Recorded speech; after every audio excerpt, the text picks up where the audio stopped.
নানা আয়োজনে রাজবাড়িতে শারদীয় দুর্গা উৎসব উপলক্ষে শুভ মহালয়া অনুষ্ঠিত হয়েছে। সকালে রাজবাড়ির পাংশা উপজেলার মাগুরাডাঙ্গি সার্বজনীন শ্রী শ্রী দুর্গা পূজা মন্দিরে শুভ মহালয়ার আয়োজন করা হয়। এ সময় শুভ মহালয়া উপলক্ষে বিশেষ চণ্ডীপাঠ পরিবেশন করা হয়। মন্দিরের সভাপতি সাধন কুমার দে বলেন, আগামী 28শে সেপ্টেম্বর শারদীয় দুর্গা উৎসব শুরু হবে। এই উপলক্ষে আজ সেখানে শুভ মহালয়ার আয়োজন করা হয়। এতে ওই এলাকার অনেক হিন্দু ধর্মাবলম্বী মহালয়ায় বিশেষ প্রার্থনায় যোগদান করেন।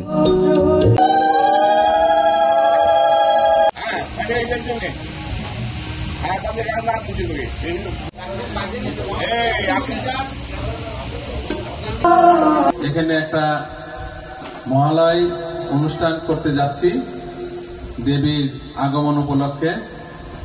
আমরা এর আগে এরকম লাইভ প্রোগ্রাম আমরা কখনোই করি নাই। আমরা এবার যদি আমাদের ভালো হয় তাহলে প্রতি বছরই আমরা এরকম লাইভ আমরা মহালয় অনুষ্ঠান করব।